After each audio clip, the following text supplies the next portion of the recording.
Hey, welcome to the first video for the I Want to Be the Guy Play It on Hard playthrough. As you can see, I've already finished the game. I'm going to be trying it again on medium sake, just because there's more save points, and this game has a tendency to crash a lot, so for the sake of this video, I'll be playing it on medium. So this is the first screen of the game. This is where 90% of the people just kind of stop playing because they think it's impossible and just some sort of gag joke, but no. This is indeed a full game, and it is indeed a fucking hard one, so hopefully this video will help you out. So this is a little trick. You want to go through this wall here after duping the other spike wall to come at you, and go right through it to the screen. There's three ways you can go on that first screen, but this is the one I would suggest going with first, as it's probably the easiest. You want to avoid those spikes that appear at the other ledge there, as they will kind of surprise you your first time. Yeah. Make sure you have enough height in order to get to the ledge, because if you make a false jump, you're fucked. This is the room of divine transportation, and every boss you kill will take the place of one of those crossed out boxes there.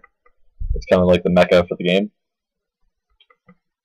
Watch out for that spike when you first enter the room. It's a bit of a bitch. Now, timing is everything in this screen. You want to make sure that you hit that first bullet bill about when I did, and the rest will just kind of fall into place as long as you keep your jumps timed right. Now this next screen is total pattern recognition. It's just trial and error. If you follow this video perfectly, you should get through it your first or second try. It's not terribly difficult, but like I said, without a video guide or anything like that, it can take a while to get the pattern down without dying a lot. So I'm only aware of one way to do this level, but I've heard that there's a couple other ways. I've never seen them done. This is the way of choice for me, at least. It's probably the easiest. So after this block comes down, you kind of want to move away and wait for that L shape to sink into place and stand there for a bit. And it's going to look like you're trapped, but you want to jump onto that swig, or that straightaway line, and that should get you enough length to get you up there. It's kind of funny what happens here. These come down and kill everything. You don't want to be there when that's done.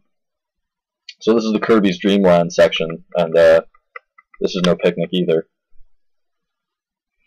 So these green things on the wall here indicate that you can wall jump on them. The wall jumping in this game is really tricky to get a hang on, but I make it look kind of easy, but I've been playing this game for a couple of years now. Yeah, the spikes there kind of doubled up on me and I died. It's kind of a cheap death, but it's okay, because we're just going to keep going.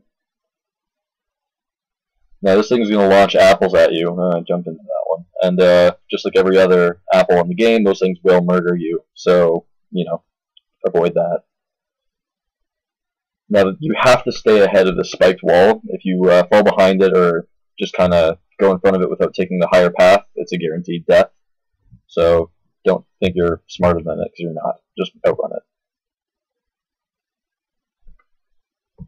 Now that next screen that you saw, it's very important to time your jump right so that you don't use the wall jump when you're trying to get up. If you just let your guy fall and then jump at the right moment, you can time it so that you just kind of make a U shape right into the next wall jump thing. I don't know if that made any sense, but right here. See, I hit that wall, but if you can time it right, you'll go right through, and it saves you time, and you can avoid those apples a little easier. Now right there, I thought I died, so that was a little harrowing. These apples are pretty easy to tease. You can just kind of walk through them. If that thing touches you, even without the spikes touching you, you still die. So make sure you avoid that thing. Alright, these are the caves, and they lead to our first boss, which is going to be a weird green giant Zangief from Street Fighter. And I know a little trick for him, but I'll get to that later. Yeah, I died there.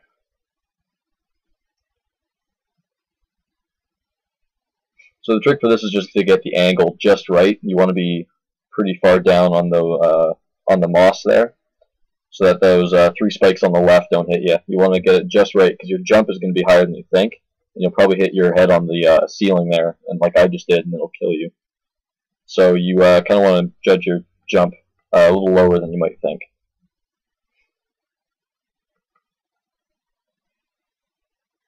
Yeah, just like that. Okay, you use your first jump here, like no, that's a death. Use your first jump to get through that hole, and your second jump to keep you from the spikes, and immediately go to the right. Do not go to the left. And I don't know what to say here. This is hell.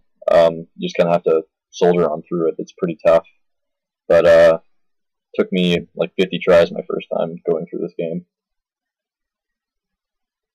But this game does teach you patience. So,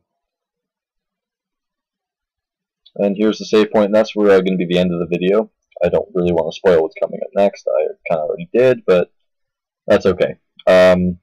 This has been Play It on Hard. I Want to Be the Guy, video 1, and I'll see you guys next time.